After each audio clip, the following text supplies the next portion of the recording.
how do you do it? Should more leaders be in psychotherapy? Should they be mountain climbing? What are the mechanics of changing a limitation? I mean, after all, if it's your own limitation, presumably, you put it there. You're probably attached to it on some level. Well, unconsciously maybe, but let's just talk about how it happens. People are not one way. We are a reflection of the states we're living in. When you're in a frustrated state, an overwhelmed state, a tired state, your brain processes completely differently than if you're in a passionate state, whether you're feeling determined, whether you're feeling committed, whether you feel completely resolved. So learning to change the leader's state, learning how to change your own state. Because, people, one of the silliest questions I get asked is, you're not really that happy, are you? You have bad days, don't you? Of course I have, bad times. But I don't have bad days anymore, and it's not BS, it's because I've trained myself like an athlete to go in these peak states so often that they're just natural for me. It's like building a muscle. So it's not like I'm so smart or I'm just so positive. It's just like, why would I waste my time stressing out? I have a 90-second rule. I'll stress for 90 seconds, but stress is not gonna solve it. Let me put myself back in a different state. And so the way I do that is I use my body. Because I've done this with athletes for decades, with billionaire businessmen. If you see somebody gets in a slump of some sort, great athlete, Paul Tudor Jones, one of the greatest financial traders in the history of the world, I've coached him for 22 years. When I came to see him, this is a man who made 200% in 1987 when the stock market had its biggest single crash in a day, percentage-wise still. He made 200% for his clients, more money than anybody could dream of. Then he went to the moon and he went down to earth and then he lost money. So I was brought in to turn him around. Well, how do you turn a guy like that around? Yeah. I watched him. His shoulders were down. He was breathing like this. He's sitting like this all the time because he'd been through these failures and it started to get stored in his body. Now in this state, this man is a genius, couldn't do it. So I watched films when he was at his best and he's like standing up and he's doing this, this is what I'm gonna do, sell this, make this happen. And the movement, the intensity, the way he used his face. And so I showed him a video of himself today. I showed him a video when he was at his best. And I said, what do you notice? He was like, those are two different people. I said, yes, but we can get back to this guy by just using the body first. Trying to use your mind, you'll go in circles. But I've been teaching for years that a radical change in your body instantly changes your biochemistry. 38 years I've taught it. 2 years ago at Harvard, they did a study, scientifically proven what I've been teaching all these decades, where they call it power postures. Yeah, the Wonder Woman stance. Yeah, standing like Wonder Woman or Superman for 2 minutes. Yep. Or like you see guys like this, pulled back like that for 2 minutes, literally increases your testosterone in your biochemistry within 2 minutes by 20%. It drops cortisol by 18%, which is the stress hormone, and increases your chance of taking a more risky behavior, which is what's required of a leader, by 33%. 2 minutes. Now that's just standing a certain way. I show people use their voice, their body, their movement, which is 10 times more dynamic than just a stiff stance. And when you change your state, your mental emotional state, you change your performance. Haven't you had times when you have can't remember how to spell a difficult word like the, or your own email really or something tired, like that? Can't remember like what your it is. Cousin's name. Yeah, exactly. Yeah. And then you've had times where you're in the flow where after you do something, you're like, I did that. I don't know how I did it, but I did it. Absolutely. I was in the flow. Well, you're the same person. The only difference is state. So training yourself to be in a peak state every day. I mean, you think about like a great businessman, think of a great entertainer like Elton John has been around in rock and roll for what, 40, how many years is it, 40 years? 70s, yeah. Yeah, I mean, it's mind-boggling. And most people still like some sample of his music. Well, he's gotta have days when he gets up to entertain when he thinks, if you make me sing that Daniel song one more time, I'm going postal, right? But he never does. Every single time he's in that same beautiful state. That's not because he's naturally like that. He's trained himself to do that. Like a great athlete trains himself. That's what leaders have to do. The state of the union, the state of the company is the culture. And the culture starts at the head. Whoever that leader is, their state impacts everybody else. So training yourself to be in that peak state is the key to it all. I think ferocity of spirit is critical for everybody, but we all have it. It's like a muscle. Do we all have it? Yeah, we do. Courage unused, though, becomes weaker. Determination unused gets smaller. Passion unexpressed gets smaller. It's like any muscle, the more you use it. And he's been using it for years. His son, though, here's the other thing. He had a reason larger than himself. You see the pattern in all the people that have overcome. He wanted to do for his son. At the time, he told me about his worried about all his employees, and he really cares about his people. But here's the secret, though. You have to make that shift where it's no longer an excuse. If you give yourself an excuse, humans will take it. If you're going to take the island, you burn the boats. And he burned the boats and said, I'm going to find the answer. First, he shifted his psychology, came to my business mastery program, and then he got the skills. Because like I said earlier, it's not just confidence. You got to have skill, and he had both, and he found the way. Show them what you did. Yeah, after that particular business mastery program, again, as Tony says, 80% of it is psychology, and then 20% of it is mechanics or the strategies. Yeah. But unless you get the psychology down, the mechanics don't matter. And I can tell you from that day in November of 2008 where I made that decision that I was not going to fail, and I kissed my lady and said, I'm going back to work. And we went out there and I learned how to export. And when there was no market for steel in the United States, I was able to export to several different companies or several different countries. And we took off from there. We continued to grow. And it was just, again, it's about a mindset. It's about having a level of pride.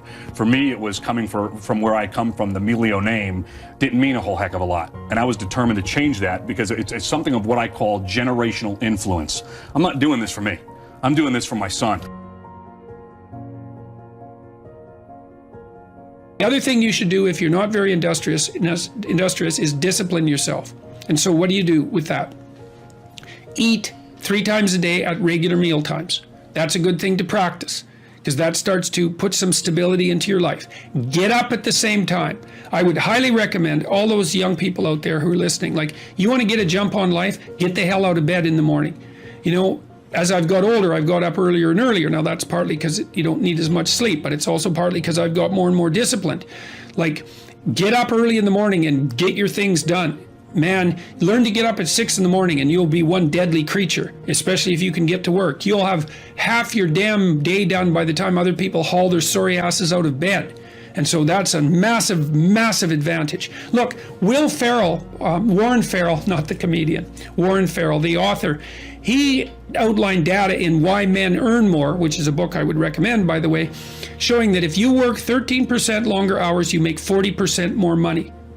It's nonlinear. So you think, why is that? Well, imagine you had 10 employees and one of them works an extra 10%. It's not much. Well, how often is that person going to be promoted, assuming you have a clue as a boss? It's like you're going to look at the 10 people and you're going to think, oh, that guy's always here like 45 minutes early. It's like, why don't we give him the promotion? Obviously, right? So these small edges that you can manage like that, work an extra 10% or extra 13%, have non-proportional payoffs. That's part of the Pareto distribution. So get your sleep cycle organized so you get up in the morning. Learn how to do it. No excuses. I'm too tired in the morning. I don't like mornings. Who cares? That's not relevant. It's like discipline yourself so you can manage it. Schedule your meals because that's a good disciplinary routine. And then learn to use a calendar like Google Calendar. Many of you out there do not use a calendar. Okay, a calendar is not a prison and it's not a tyrant. Not if you use it properly. A calendar keeps anxiety at bay. It makes sure that you do what you need to do, which is important because otherwise you fall behind. But if you use it properly, it's also helps you plan what you want to do. So I could say, well, lay out your damn calendar and design the days you would like to have. That's what your calendar is for. So you can put in all sorts of things in there you want to do and that would be good for you. And that's a really good way to start being more industrious. Make a plan. You need a plan for 3 years. You need a plan for the next year. You need a plan for the next 6 months. You need a plan for the next 3 months. You need a plan for the week. You need a plan for the day. You need a plan for the hour. All of that. I make lists constantly of what I have to do. And they're like daily, weekly, monthly, yearly. Right now, I can't look out more than about 6 months, because my life is too complicated and chaotic. But you need a vision of who you could be, what character you could have. 3 to 5 years out, you can't go much farther than that because life is too unpredictable, I think, to make vision that's longer term than that subject to there's too much chance associated with it to spend a lot of time on. Maybe you can stretch it to 5 years, and in rare cases, you can have a 10-year goal, but it has to be pretty low resolution. But you want plans at all those levels of resolution. You want to write the things down. And because what are you going to do? You're going to stumble around and get what you need? You're going to stumble around and be useful to other people? And it's useful to be useful to other people, you know? They want to work with you then. They want to do things with you. They want to have you around. They trust you. They open up opportunities for you. And if you stumble around like you're blind, you're not going to get anywhere. And then you're going to suffer. And then you're going to be bitter. And then you're going to be cruel. So that's hell. That's a bad outcome. The most important conversation you'll ever have is the one you have with yourself. You wake up with it. You walk around with it. Eventually, you'll act on it. And my self-talk was the most disgusting self-talk of all time. So the sewer of my mind, like I said, you have to go back in there and fix things. A lot of us are afraid. Like right now, 20 years ago, you wouldn't find me on this show. I was too embarrassed to tell you I stuttered, I lied, all these different things, getting beat up, getting bullied, whatever happened. But that's where the true transformation starts to happen. When you can look at people, anybody, thousands of people, one person, and say, hey, this is who I am. And this is where I have to fix myself. And this is where it really happened. I thought it happened when I was in, 19, 18 years old, trying to pass this military test. Right. It happened here when I was almost 300 pounds, spraying for cockroaches, making $1,000 a month. And, people called me dumb. My dad called me so many things, it's not even funny. Being beat just stripped me of all self-esteem. This is when I realized I was alone on this earth. I have God alone on this earth, and I have to fix everything. So this is where I started to develop an indestructible mental toolbox. Okay.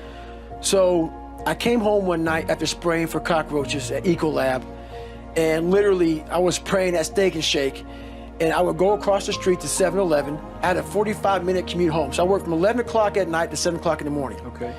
I had a 45-minute commute home. And my stop would be, Steak and Shake, chocolate milkshake, across the street, 7-Eleven, box of mini chocolate donuts, and I would eat that on the way home. Yeah, sure. When I come home, I turn the TV on, I take my shake because the box of donuts they were killed. Oh yeah. I kill those. Yeah. Go back to the back, turn the TV on and take a shower. Listen to the TV while I'm taking a shower. This day I heard these guys on the TV talking about Navy SEAL, toughest, class 224. So I heard stuff about Navy SEALs. These are the baddest of the baddest. Yeah. And so I come out, and I'm watching this show while I'm drinking my shake. And when you're watching the show of guys who are putting out there, and they're quitting left and right. Oh, sure. Just can't handle it. They're going through Hell Week. They show them going through first phase, second phase, third phase, and they're dropping like flies. I looked in this one guy's eyes who was ringing the bell to quit, to put his helmet down out of Navy SEAL training, and I saw myself. And I saw what everybody said I was going to be, which was nothing. What I said I was going to be, that conversation you have, that's who I was. So that's why I lied to people to tell them a different version of the truth. Sure. I had to make all those lies reality. I had to make them real. I had to become a real person. So that's when I put in my mind that I'm going to go to the toughest military training on the planet. And where it has the most water, the thing I was scared of the most, I had to go back. So a lot of us run away from our fears. Sure. And we box ourselves in to a lifestyle of this is all we can do. Because I'm afraid of everything outside this box. Yeah. So I'm comfortable inside this box.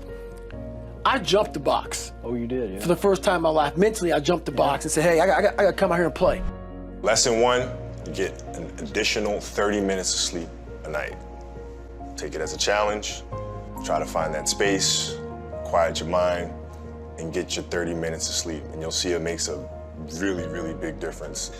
My sleep habits were horrendous, to say the least. I mean, I've always had a hard time sleeping. I couldn't figure out how to shut my brain off. So what made the light bulb come on is that I went out there and played a game, and I played like crap. And I was like, why am I playing like crap? Because I've been practicing these same moves over and over and over. But yet, I couldn't execute them properly. I was feeling sluggish, I was feeling lethargic, and I knew it wasn't because of my training, because I had trained obsessively. So then I started looking at other things. And that's when I came to the realization that, hey, Kobe, you're not 21 years old anymore, buddy. Like, maybe the fact that you're sleeping 2 or 3 hours a night, maybe that has something to do with the fact that you're playing like crap. And that's when I started really evaluating those things. And I'd say lesson 2 would be just 5 minutes of quiet time. 5 minutes for you to be mindful and to just sit and find that inner voice and just kind of listen to the self. Preferably it would be in the morning as you start your day. I meditate every day. And I do it in the mornings, and I do it for about 10 to 15 minutes. And I think it's important because it sets me up for the rest of the day. You know, it helps me. It's like having an anchor. You know, if I don't do it, I feel like I'm constantly chasing the day, as opposed to being able to be controlled and dictate the day. Not that you're, calling the shots on what comes forward, but the fact that I am set and ready for whatever may come my way. I have a calmness about whatever comes my way and a poise. And that comes from starting the morning off with meditation. For me, it's really just listening to my inner self. I mean, that's basically it. Like you sit in silence and you just allow these thoughts to come forward, and you get a chance to observe the self and things that may be lying beneath the surface that if you don't have that time to sit quietly on your own, you'll never pay attention to. Because if you think about it, the reality is we're paying attention to so many things that are going on around us. We're constantly taking selfies, we're constantly taking pictures to post on Instagram and all these other things, and we're constantly observing everything that's around us, but we don't take the time to really observe what's going on inside of ourselves. And that's what meditation is for me. In 2000, we had a new head coach that came to the Los Angeles Lakers by the name of Phil Jackson. And Phil was just coming off of winning 6 championships with the Bulls. And he was really big on mindfulness and really big on meditation, and it wasn't an option for us. So we'd sit in our film room, and he'd turn the lights out, and we would meditate as a group, and he'd teach us mindfulness. And it really connected with me because he was teaching mindfulness through something that I was extremely passionate about, which was the game of basketball. So it was told through the lens of, this is going to help you here. And so I had this curiosity about it. And that was my introduction to meditation. And then seeing the poise that we played with, the fact that we can be in a hostile environment with fans yelling and screaming and pressure situations, and it having no effect on us.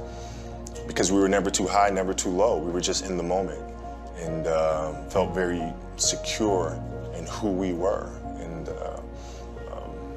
that was my introduction to meditation.